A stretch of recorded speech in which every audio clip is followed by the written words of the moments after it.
और कराची खारादर में वाटवा अस्पताल में वैक्सीनेशन का सिलसिला जारी है। अब तक 3000 अफराद की वैक्सीनेशन की जा चुकी है। मज़ीद तफसीलात जानते हैं वहाँ पर मौजूद हमारी नुमाइंदा मरियम हसन से। जी मरियम।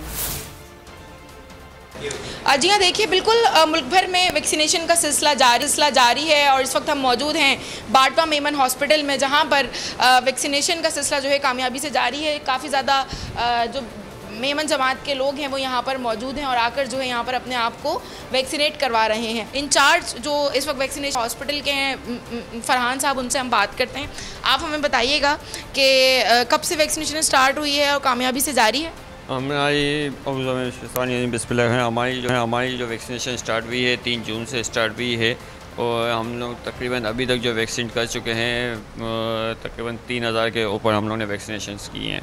माशाल्लाह बहुत अच्छा रिस्पॉन्स है और पब्लिक आ रही है और हर किस्म की हमारी वैक्सीन चल रही है। साइनोवैक भी चली है, साइनोफॉर्म भी चली है, कैन साइनो भी चली है। अच्छा, आप मुझे बताइएगा कि कौन सी जमात है आप लोगों की जिसके तहत जो है यहाँ पर वैक्सीनेशन सेंटर का एहतमाम किया गया? बाटवा मेमन खिदमत कमेटी है जी के अंडर, बाटवा मेमन खिदमत कमेटी, ठीक है, इसी के अंडर मैनेजमेंट ये चल रही है वैक्सीनेशन सेंटर और ये हॉस्पिटल भी उसी अंडर चल रहा है। तो ये सारी जो सहूलतें हैं ना वेलफेयर के हिसाब से ही चल रही हैं। यकीनन वेलफेयर का काम भी हो रहा है और उसके साथ साथ जो है वैक्सीनेशन का सिलसिला भी जारी है। शहरियों को चाहिए कि वो ज़्यादा से ज़्यादा तादाद में जो है वैक्सीनेशन सेंटर्स आएँ, अपनी और अपने प्यारों की हिफाजत के लिए जो है ख़ुद को वैक्सीनेट करवाएँ। हमारी नुमाइंदा मरियम हसन हमें आगाह कर रही थी। कराची के खारादर बाटवा अस्पताल में वैक्सीनेशन का सिलसिला जारी है। अब तक 3000 अफराद की वैक्सीनेशन की जा चुकी है। इस हवाले से मरियम हसन अपडेट कर रही थी।